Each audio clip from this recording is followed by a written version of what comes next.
안녕하세요. 조충현입니다.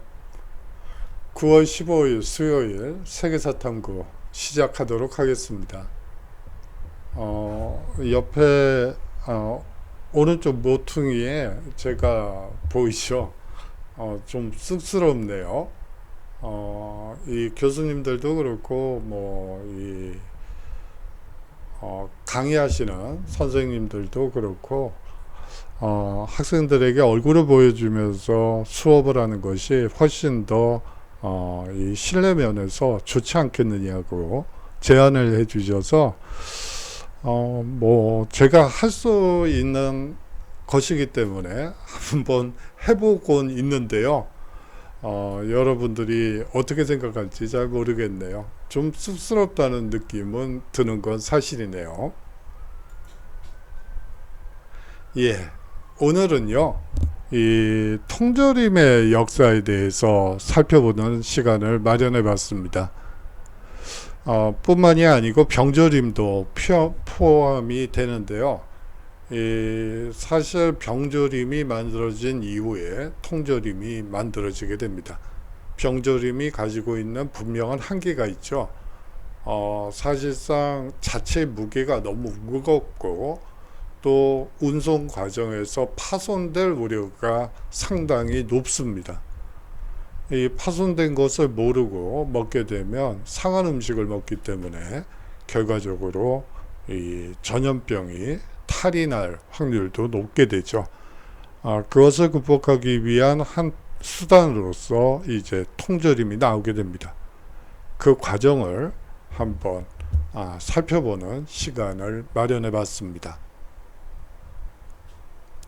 오늘 강의는요, 이 병조림과 통조림 이야기입니다. 다양한 통조림이 그리고 병조림이 있죠. 우리나라 상품을 가지고 오려고 그랬더니 그거는 좀 문제가 될 것 같더라고요. 그래서 그냥 적당한 그림으로 가지고 와봤습니다. 예, 오늘 배울 학습 개요는요, 이 병조림이 통조림으로 변화한 이유에 대해서 한번 살펴보는 시간을 마련해 봤고요. 다음으로 이 병조림과 통조림의 발명이 우리 인류에게 미친 영향은 무엇인지 한번 살펴보는 시간을 마련해 봤습니다. 이 병조림과 통조림은요, 사실 군수 이 보급품 차원에서 만들어진 것입니다. 다시 말하면 군수기술이 되겠죠. 그것이 이 민간 산업에 미친 영향에 대해서 한번 살펴보는 시간을 마련해 봤는데요. 우리 학교는 우주항공 분야가 아주 특화된 학교죠. 그래서 우주 산업도 거기서 우주인들이 먹는 음식부터 시작해서 그 모든 것들이 이 민간 산업으로 이제 이 기술이 이전되게 되면 엄청난 부가가치를 만들어낼 수 있지 않을까. 이 군수 기술이 민간 산업에 미친 영향을 봤을 때 이 마찬가지 현상이 아닐까 하는 생각이 들어서 이 군수 기술이 민간 산업에 미친 영향에 대해서도 한번 살펴보는 시간을 마련해 보도록 하겠습니다.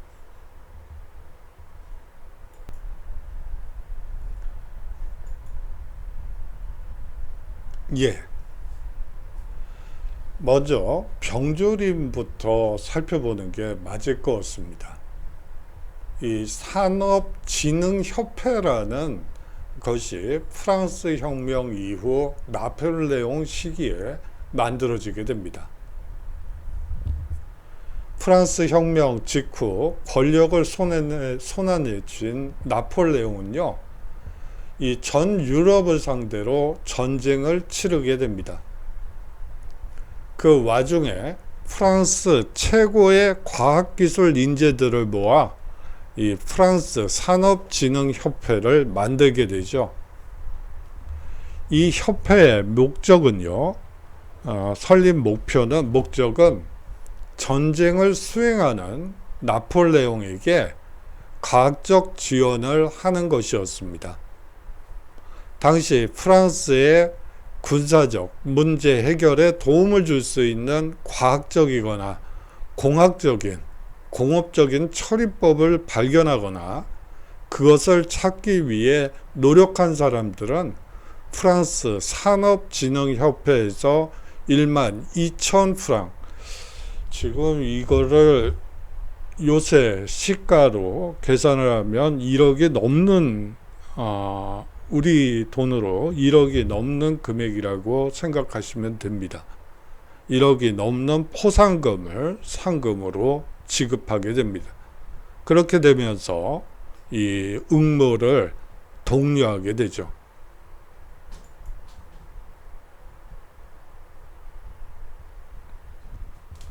예, 이 응모에 이 아페르라는 사람은 이 병조림으로 이 응모하게 되죠. 니콜라 아페르라는 발명가가 들고 나온 병 속의 식량도 응모자 중 하나였습니다. 예, 원래 이름은 병 속의 식량입니다. 아페르는 샴페인병에 양배추, 브로콜리, 당근, 양파 등을 넣어 밀봉한 다음 프랑스 산업장려협회에 출품하게 되죠. 그 반응은 즉시 나타나게 됩니다. 당시 프랑스는 계속된 전쟁으로 식량 부족 상태였죠.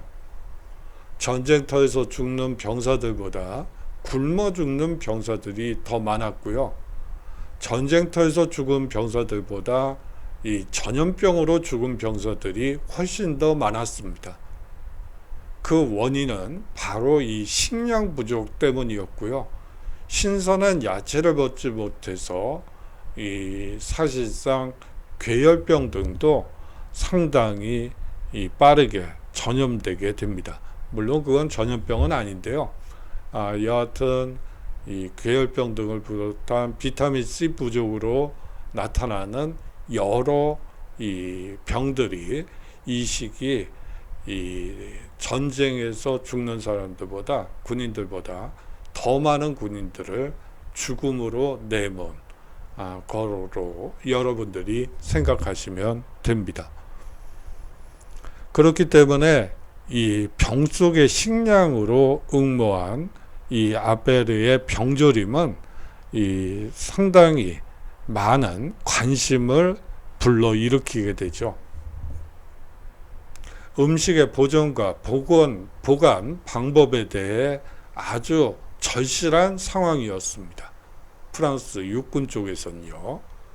더 큰 문제는 장기간 종군한 병사들이 신선한 음식물 부족으로 괴혈병에 걸리게 되죠.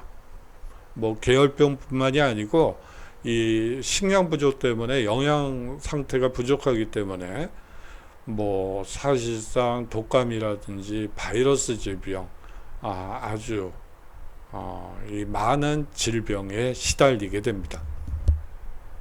나폴레옹은 니콜라 이 아베르가 들고 온 샴페인 병을 보고 그 자리에서 12,000프랑을 결제하게 됩니다.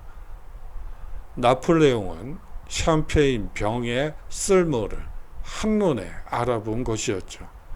예, 야전에서 굶어 죽는 병사들을 많이 보았기 때문에 이 소위 말하는 병 속의 식량만 충분히 확보할 수 있다면 이 사실상 전쟁터에서 굶어 죽는 거, 적의 총에 맞아서 죽는 거야, 칼에 맞아 죽는 거야, 전쟁 중에 있는 일이니까 뭐 그렇다 치지만 최소한 굶어 죽는 일은 없도록, 그리고 전염병에 걸려 죽지는 않겠구나 라는 확신을 가지고 이렇게 12,000프랑, 우리식으로 얘기를 하자면 1억이 훨씬 넘는 이 상금을 그 자리에서 결제하게 되는 것이죠.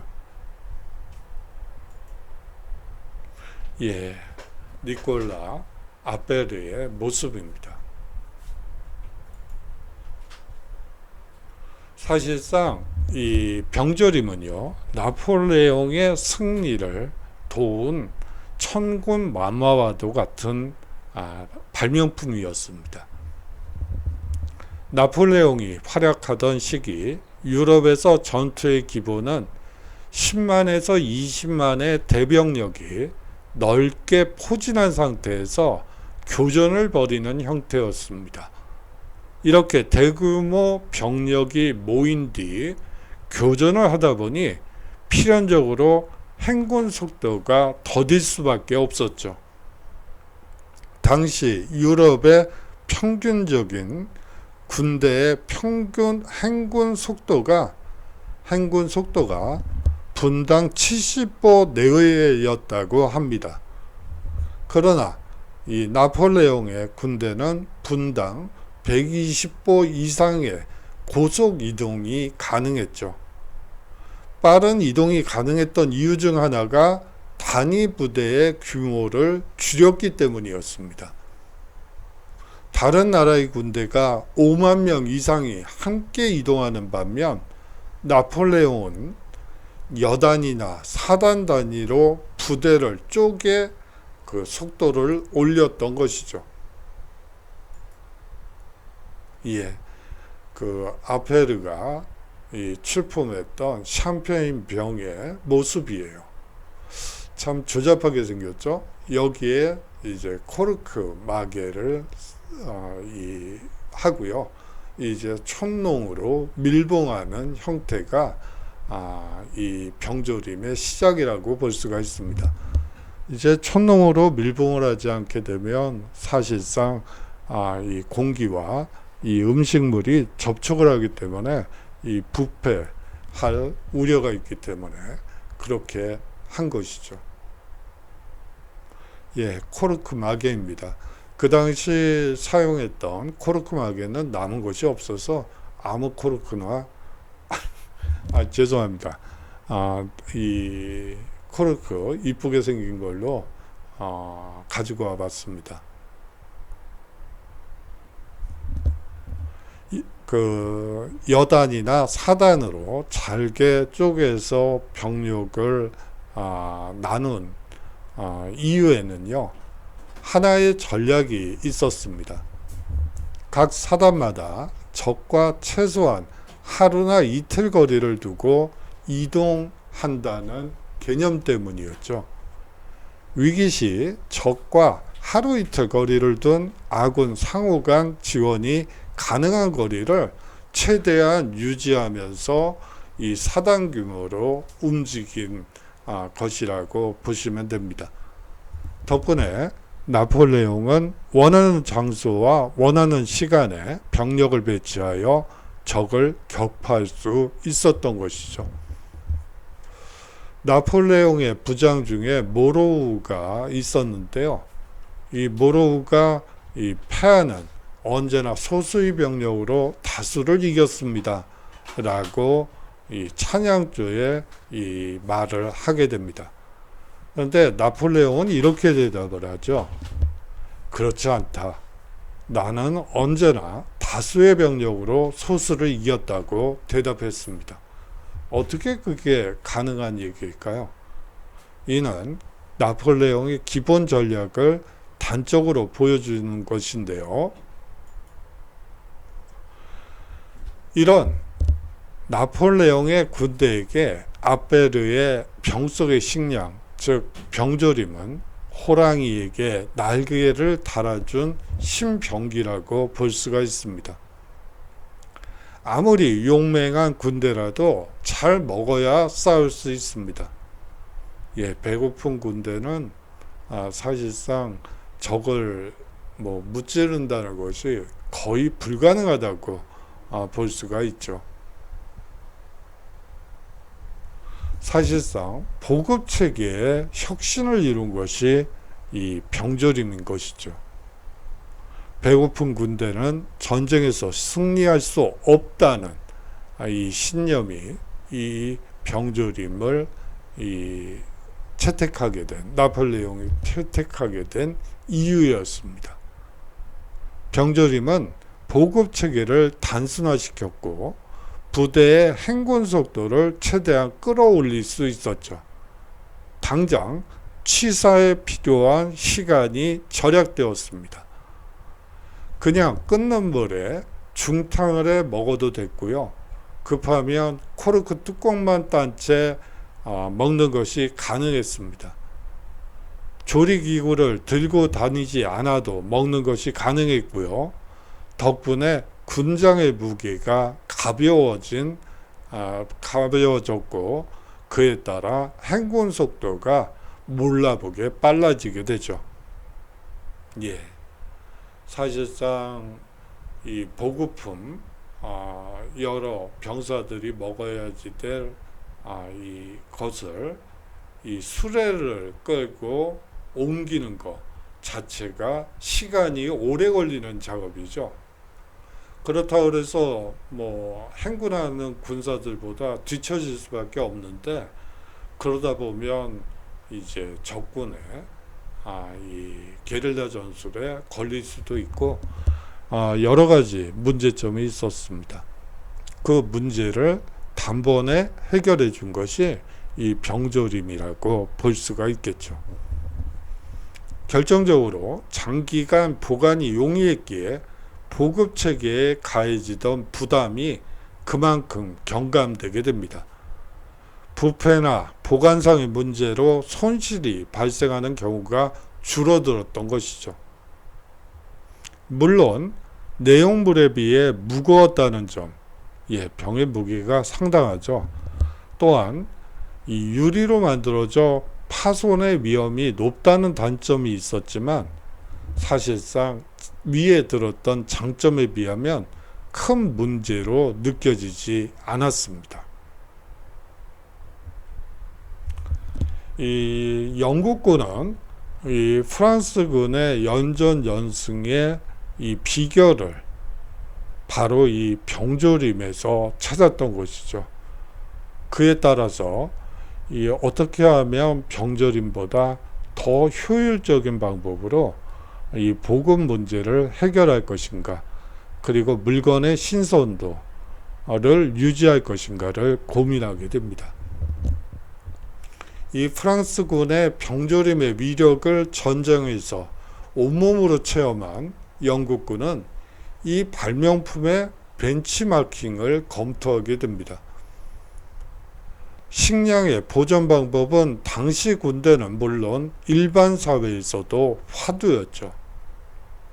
영국군 지휘관들은 당시 영국 왕립 과학협회나 기술인협회에 협조 공문을 발송하게 됩니다. 프랑스식 저장식품, 일명 병조림을 능가할 수 있는 식품보존법을 개발해 달라는 요청이었죠.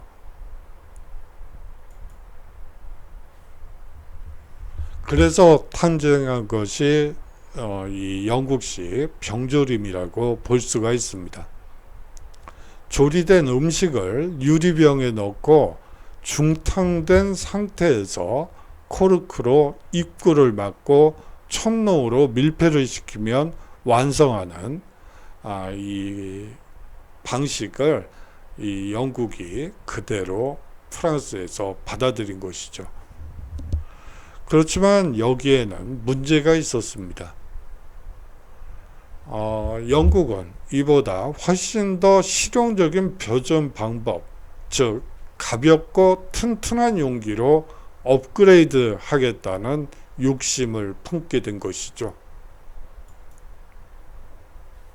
그래서 등장한 것이 양철 통조림입니다.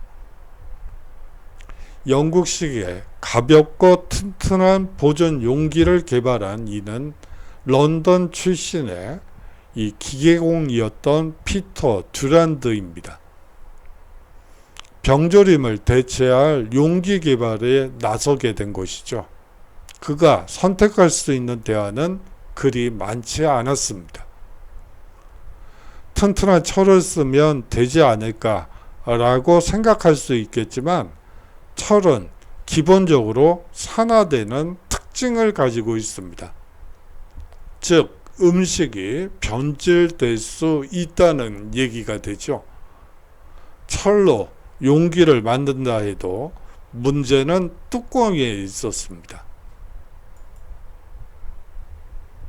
코르크 마개를 쓰고 천농으로 밀봉하는 방법으로 해결되지 않는다는 얘기죠. 철의 경우에는 필연적으로 용접 과정을 거쳐야 한다는 것도 이 문제 중에 하나였습니다. 듀란드는 홍차의 통의 착안에 세계 최초로 이 양철 통조림을 만들게 되죠. 뚜껑이 잘 열리지 않는 주석캔이 등장한 것이었습니다. 1810년 통조림 제조에 관한 특허를 듀란트는 제출하게 되고요. 영국의 한 회사에 이 아이디어를 팔게 됩니다. 그래서 1812년 템즈 강변의 버몬드 지구에 세계 최초의 통조림 제조 공장을 세우게 되죠. 피터 듀란드의 모습입니다. 그 뒤에 이제 강철 통조림이 등장하게 됩니다. 통조림 수요가 늘어나면서 영국의 이 주석 광산은 사실상 바닥이 나게 됐고요. 이 1850년대 말 재질이 이 강철로 바뀌게 됩니다. 강철 통조림으로 바뀌면서 두께가 얇아지고 무게도 가벼워졌지만 대신 모양이 변형되기 쉬웠다는 단점이 있습니다. 변형을 막기 위해 모서리에 둥근 테두리를 덧붙이는 이 기술 혁신도 이루게 됩니다. 요즘 통조림도 종이 라벨 밑에 가려진 부분이 물결 모양으로 움푹 들어가 있는 것들이 있는데요. 이 유통 과정에서 온도 변화에 따라 모양이 변형되는 것을 막기 위한 컨셉 중에 하나입니다. 바로 이런 모양이 있는 이 통조림들을 보실 수가 있습니다. 이것은 변형과 이 신선도를 유지하기 위한 하나의 이 전략이다 라고 이해하시면 되고요. 이것은 주석 캔이라고 여러분들이 보시면 됩니다. 오래된 것이라서 많이 변형이 이루어진 것이긴 하지만 가장 초창기 것이라고 되어 있어서 한번 가지고 와봤습니다. 그런데요, 이 캔을 따는 것이 문제였죠. 통조림을 다 만들었는데 음식물 내용물을 이제 먹어야지 되겠죠. 그러면 캔을 따야지 되겠죠. 그런데 요새는 뭐 일체형 캔들이 많이 나와 있긴 하지만 초창기에는 그런 기술이 없었어요. 그렇기 때문에 캔을 따는 것은 아주 수고로운 일이었죠.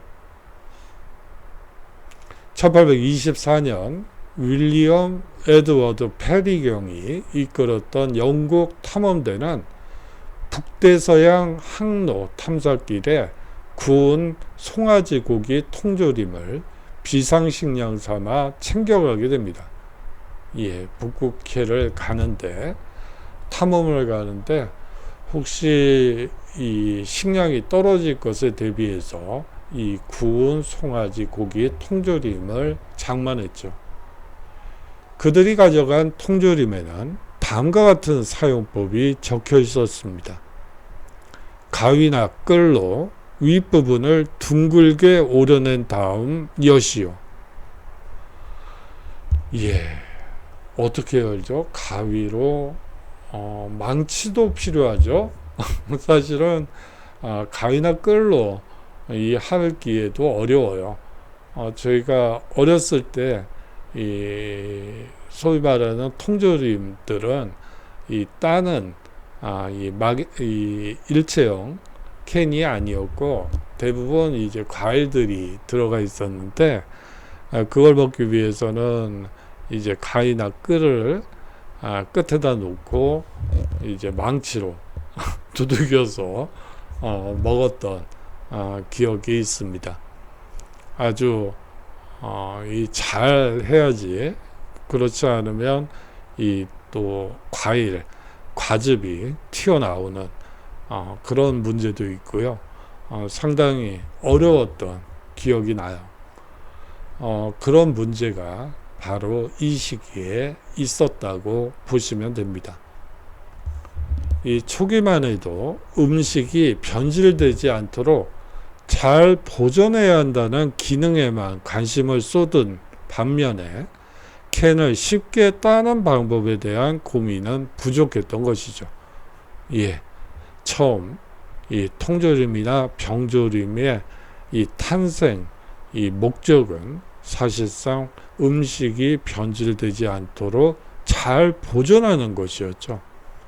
하지만 이제 사람들은 그것이 만들어진 이후 캔을 손쉽게 따는 방법에 관심을 가지고 그 방법을 찾기 위해서 이제 많은 연구를 하게 됩니다. 이 가위를 이쪽 위에다 놓고 이제 망치로 두들겨서 여는 거라고 뭐 거의 야만인 수준이죠. 지금 기준으로 하면 거의 뭐 사실 가위를 쓰는 것보다는 끌을 쓰는 게 훨씬 더 잘 열 수가 있는데 여하튼 아주 야만적인 방식으로 이제 통조림을 먹었던 기억이 나네요. 그렇게 되면서 쉽고 안전하게 딸 수 있는 통조림이 만들어지게 됩니다. 병조림에서 통조림으로 이어지는 경쟁이 일단락된 뒤에는 내용물을 쉽게 꺼내 먹는 방법에 관한 발명과 경쟁이 이어지게 됩니다. 최초의 통조림 오프너는 굵고 묵직한 철제로 만들어진 것이었습니다. 1860년대에는 양철로 만든 오프너가 등장하기도 하죠. 남북 전쟁에 참전한 병사들이 발명한 것으로 추정하고 있습니다. 주부들도 통조림을 따는 것을 어려워하기는 마찬가지였죠. 통조림을 따려면 뾰족한 칼이나 송곳을 사용해야 하는데 자칫 내용물이 부스러지기 쉬워 요리에 활용하기가 어려웠던 것입니다. 그렇게 되면서 이 필요가 이 발명품을 만든다는 얘기가 있죠. 그것과 마찬가지로 이 발명품이 나오게 되는데요. 이 에즈라 워너의 이 통조림 오프너를 살펴보도록 하죠. 통조림을 따는 것에 불편을 호소하는 사람들이 많아지자 미국인 에즈라 워너는 1858년 획기적인 통조림 오프너로 특허를 내게 됩니다.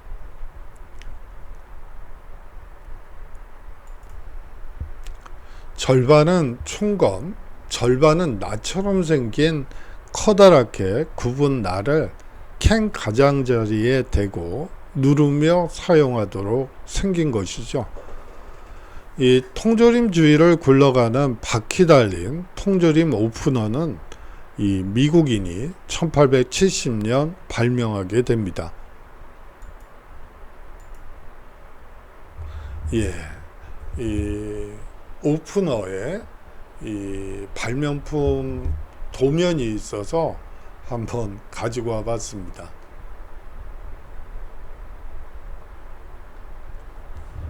이제 오프너가 등장하게 되면서 통조림 산업이 이 날로 발전하게 됩니다. 초기에 이 군용 통조림은요, 전쟁터에서 총으로 쏴 여는 일도 있었는데요. 총에 맞은 충격으로 내용물이 사방으로 튀어 먹을 수 없게 되는 경우도 많았습니다. 예, 지금 전쟁 중인데 뭐 조리하고 어떻게 하고 할 여가가 없죠. 그러다 보니까 전쟁터에서 배가 고플 때 이 군용 통조림을 이제 총으로 쏴서 먹었다고 해요. 이 얘기는 뭐 6.25 전쟁을 경험하신 분들이 종종 얘기하시는 부분이기도 하죠. 이 전쟁터에서 이제 총으로 통조림을 먹고 전쟁을 한 뭐 그런 얘기들을 어렸을 때 종종 들었던 기억이 나네요. 예, 내용물은 고용물에 한정되었고 액상 음식은 통조림으로 가공이 불가능했습니다. 예, 대부분 고용물에 한정돼서 통조림 산업이 일어났고요. 우리가 보통 요 근래에 캔으로 음료 캔으로 사용하는 것은 이보다는 훨씬 더 뒤에 일어나는 발명이라고 볼 수가 있죠. 이제 오프너가 발명되면서 내용물이 다양해지게 됩니다. 예, 통조림 공장 사진이 있는데 해상도가 워낙 나빠서 여러분들이 이게 뭐지 할 것 같아요. 제가 좀 죄송한 생각이 드네요. 예, 쿠어스의 혁신 캔맥주가 이제 등장하게 됩니다. 이 통조림 오프너 덕분에 음료수 캔도 가능해지게 됐죠. 초기 이 음료수 캔은 음식 통조림과 똑같이 생겨서 적당히 구멍을 뚫어 액체를 따라 마시게 되어 있었습니다. 여기서 적당히 구멍을 뚫는다는 애매한 표현이 있는데요. 사실상 아까 말씀드렸던 끓이나 혹은 가위를 이용해서 혹은 못을 이용해서 이제 망치로 구멍을 내고 그것을 따라 마시는 형태라고 볼 수가 있습니다. 음료를 담은 철제 통조림은 녹이 쓰는 일도 있었죠. 녹슬지 않는 알루미늄 캔은 1958년에야 등장하게 됩니다. 이듬해 쿠어스사가 이 맥주를 작은 알루미늄 캔에 담아 판매하기 시작했죠. 예, 이게 특정 회사 맥주라서 이거를 가지고 올까 말까 했는데 이게 초창기 시판될 때 이 캔의 모습입니다. 이거는 2000년이었나요? 2010년에 이제 70주년, 60주년이군요. 60주년 기념으로 이 초창기 디자인을 그대로 얹어서 이 캔맥주를 시판을 했어요. 그래서 그것을 가지고 와봤습니다. 이제 통조림은 살짝 잡아당겨도 열리는 통조림으로 진화하게 됩니다. 1959년 미국의 발명가 에르멀 크레온 프레이즈가 뚜껑에 고리를 부착한 통조림 통을 고안하게 됩니다. 고리를 표시된 방향으로 살짝 잡아당기면 손쉽게 뚜껑이 열리는 획기적인 발명품이었죠. 지금도 참치 통조림 등에 활용되는 기술이고요. 현재 우리가 사용하고 있는 통조림과 음료캔은 이러한 긴 과정을 거쳐 탄생한 것입니다. 그런데요, 요 근래에는 이 통조림을 또 능가하는 이 새로운 보존 방법도 이제 나타나게 되죠. 1980년에 등장한 미군의 신형 전투식량 MRE의 포장재로 이 적용된 레토르토 파우치. 제가 발음이 이 강의를 약간 오래 하게 되면 입이 좀 잘 안 움직이네요. 죄송합니다. 레토르토 파우치는 미 육군 나틱 연구개발 사령부가 만들었고요. 이 레이놀즈 메탈스사 그리고 컨티넨털 유연 포장사가 공동 발명한 것입니다. 이들은 1978년 레토르토 파우치의 발명으로 식품기술 산업상을 받게 되죠. 요게 앞부분에 나와야 되는데 여기다 넣습니다.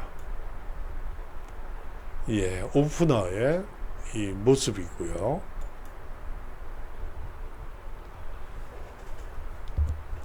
레토르트 이 파우치는 플라스틱과 얇은 금속판을 적층해 만든 유연한 막으로 만든 용기라고 보시면 됩니다. 열을 이용한 살균 절차를 견딜 수 있게 됐죠. 여기에 식품을 넣고 밀봉한 다음 레토르트 또는 오토크레이브 기기로 고압으로 이 가공이 가능합니다. 고온, 즉 섭씨 116도에서 121도로 처리하면 내부의 식품이 살균 처리되는 것이죠. 식품의 변질을 막고 장기간 보존이 가능합니다. 레토르트 용기는 기존의 통조림 캔에 비해 훨씬 가볍고 유연합니다.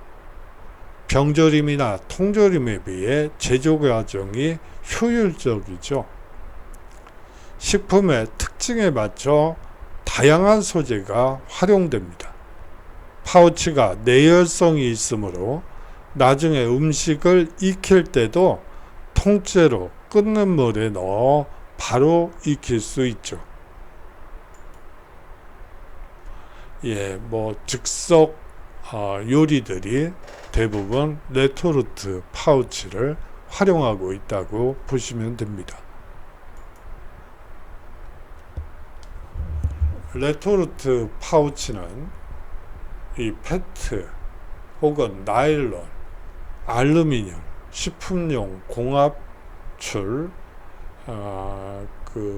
폴리프로필렌 그리고 폴리에틸렌 등을 겹겹이 넣어 제작한 것입니다. 오늘날 레토르트 파우치는 우리나라를 포함한 세계 여러 나라 군대에서 통조림 캔을 몰아내고 전투식량 포장재로 아주 적극적으로 활용되고 있죠. 통조림 캔과 마찬가지로 일반적인 가공식품의 포장재료로도 널리 쓰이고 있습니다. 3분 요리가 이 대표적인 레토르트 파우치를 사용한 제품이라고 보시면 맞습니다. 이 재질에 대한 설명이고요.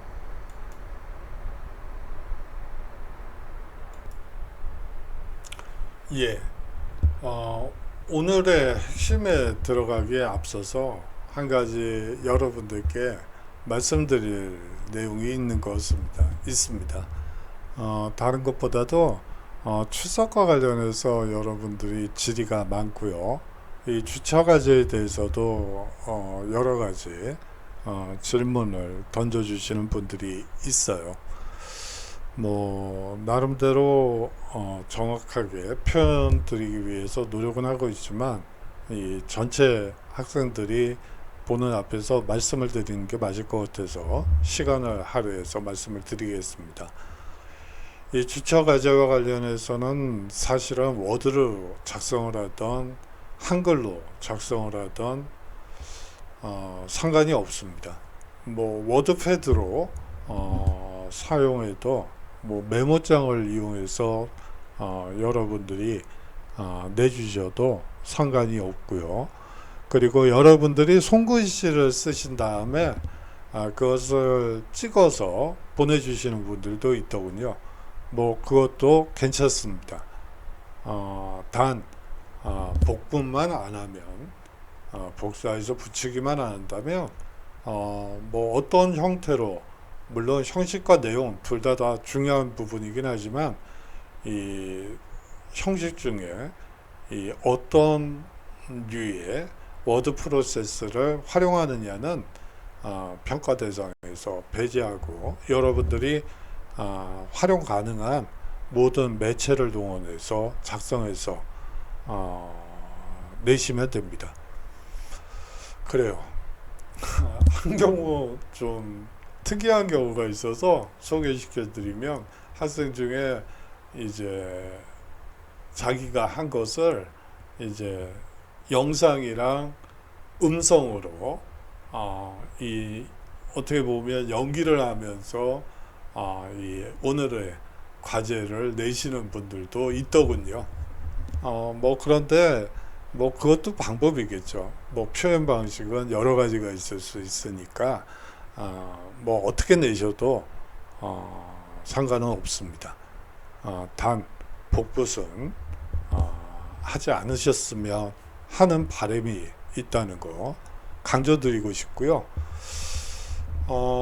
그뿐만이 아니고 이제 출석과 관련해서 말씀하시는 분들이 있는데 저는 화요일까지 보통 수요일에서 화요일까지 강의를 열어놓습니다. 여러분들이 계획을 세우셔서 필요한 시간에 강의를 들으시면 되는 것이죠. 그렇기 때문에 수요일 날 보통 출석 체크를 하고요. 만약 수요일 이후에 이제 출석이 안 돼 있는 경우에는 여러분들이 저한테 연락을 주셔야지 되겠죠. 그런데 그 이전에 수요일 이전에 연락을 취하시는 분들도 있습니다. 죄송하지만 수요일까지 좀 기다리셨다가 제가 수요일 날은 반드시 출석 체크를 할 예정이니까 그 점은 이해해 주십사. 일주일간의 수강 시간은 보장해 드리기 위해서 그렇게 한 거니까 여러분들이 물론 출석 체크를 그때그때 해주면 좋긴 하겠지만 제가 또 학생들하고 약속한 부분이 있기 때문에 그 점도 이해해 주십사 부탁드리고 싶고요. 예, 오늘은 이제 3주차이기 때문에 주차 과제가 아니고 오늘의 핵심을 한번 정리해 봤습니다. 아주 간단하죠? 간단한 얘기를 40분 정도 했네요. 예, 군인들을 위한 식량 보존 방법으로 나온 것이 병조림이었죠. 하지만 이 무겁고 파손 우려가 높기 때문에 이 병조림은 사실상 통조림으로 진화하게 됩니다. 이 통조림 가공이 보편화되면서 식품을 오래 보관할 수 있게 되죠. 예, 신선한 상태에서 오래 보관할 수 있게 됩니다. 그렇게 되면서 사실상 그때그때 뭐 예를 들어 상하기 전에 먹어야지 되는 이 상황에서 이제 식품을 언제든지 필요할 때 오래오래 두고 먹을 수 있게 됩니다. 현재는 전투 식량으로 이 레토르트 파우치가 활용되고 있다는 점도 말씀드렸습니다. 군사 기술이 민간에 접목되어 즉석 요리로 발전한 것이죠. 그래요. 뭐 음식을 보존하는 방법에는 뭐 이외에도 많이 있습니다. 뭐 냉장식품, 냉동식품. 그런데 그거는 어디까지나 냉장고가 있어야지 된다는 한계가 있죠. 뭐 물론 냉장고 없는 집은 없겠습니다만 여하튼 크기가 문제가 되겠죠. 뭐 유럽 같은데 가보면 이 냉동식품 그리고 냉장식품이 아주 많이 발달돼 있다는 것을 알 수가 있어요. 아예 전문 판매점이 있을 정도니까 그리고 냉동식품만 파는 전문 이 판매점이 있을 정도니까 얼마나 발전했는지 알 수 있을 것 같아요. 아마 우리나라에서도 곧 아마 지금 이미 많이 있더군요. 이 마트나 그런 데 가보면 이 냉동식품들은 많이 있더군요. 더 발전할 것으로 보여요. 그래요. 이 장시간 동안 수업 들어주셔서 감사하고요.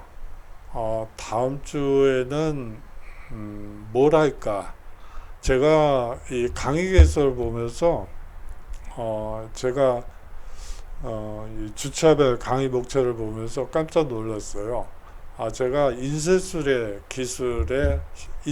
기술 혁신이 유럽 사회, 세계에 미친 영향을 먼저 하기로 했었는데, 제가 시멘트부터 시작해서 지금 통조림까지 왔네요. 다음 주에는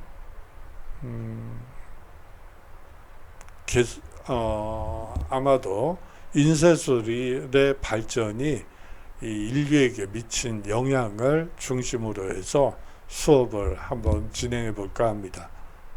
예, 건강하시고요. 다음 주에 우리 건강한 모습으로 건강을 두 번이나 강조하네요. 예, 뭐 그런 시대입니다. 그래요. 전염병이 이런 전염병은 처음 보는 거 같죠? 대부분 이 흑사병도 그렇고 이 모든 전염병은 치사율이 보통 40% 정도가 되는 아주 무서운 치사율을 가진 전염병들이 대부분입니다. 그런데 코로나는 이게 어떻게 이러는지 아주 엊그저께 아버님 댁에 인사를 드리러 갔었는데 이 아버지께서 그런 말을 하더라고요. 6.25 때, 뭐 그때 중학생이어서 중학교 1학년이어서 이제 천막을 치고 공부를 할 수밖에 없었다고 해요. 그런데 천막을 치고 공부를 하는데 요새는 학교를 안 다닌다고. 아니 무슨 전염병인데 그러느냐고 뭐 그랬던 기억이 나네요. 어제 그런 대화도 나눈 적이 있어요. 그래요. 여하튼 건강에 유념하시면서 또 문제는 환절기네요. 또 감기 독감이 또 횡행할 그 시점인 것 같아요. 항상 건강에 유의하면서 다음 주에 건강한 모습으로 인사드리도록 하겠습니다. 안녕히 계십시오.